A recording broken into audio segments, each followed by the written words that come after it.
സാറേ, എന്തൊരു ക്ഷീണം, എന്ത് പറ്റി?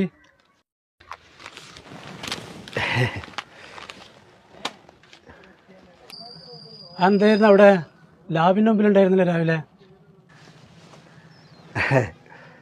ഒന്നുമില്ല, ഞാനേ 2 ദിവസം മുമ്പേ പാലത്തറയിലേ മെഡിക്കൽ ക്യാമ്പ് ഉണ്ടായിരുന്നല്ലോ, അവിടുന്ന് ടെസ്റ്റ് ചെയ്തപ്പോഴേ റിപ്പോർട്ട് അത്ര സുഖമില്ല, ആകെ ഒരു ടെൻഷൻ.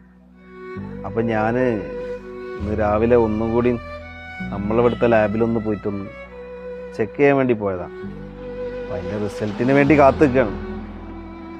വരും, അതുവരെയുള്ള അതായിരിക്കും നിങ്ങൾക്ക് ടെൻഷനായിട്ട് തോന്നിയിട്ടുണ്ടാവാം. Test ചെയ്തൊന്നും tension അടിക്കാനില്ലെന്ന്. എന്നായാലും മരിക്കൂലേ, ഇത്രേ ഉള്ളൂ. Nothing official about. എന്നാലും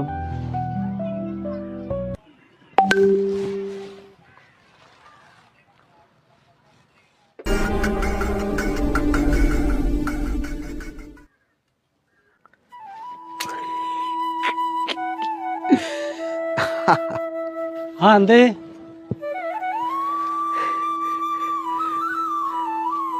എല്ലാം നോർമലാണ്,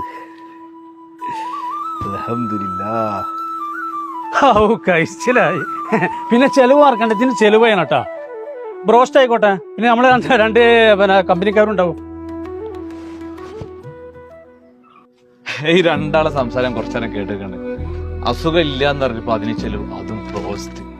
ഇതല്ലേ ലോകം. ഞാൻ ബ്രോസ്റ്റ് വെച്ചിട്ട് ഇനി വേറെ അസുഖം വല്ലതും വരും. എന്തായാലും നിങ്ങളൊക്കെ ചെറുപ്പത്തിൽ ഇതേമാതിരി സാധനങ്ങളൊന്നും ഉണ്ടായിട്ടില്ലല്ലോ എന്നറിയണ്ട. പക്ഷെ എന്നിട്ട് നിങ്ങളൊക്കെ ആരോഗ്യത്തോടെ ജീവിക്കുന്നില്ല ഇപ്പോഴും.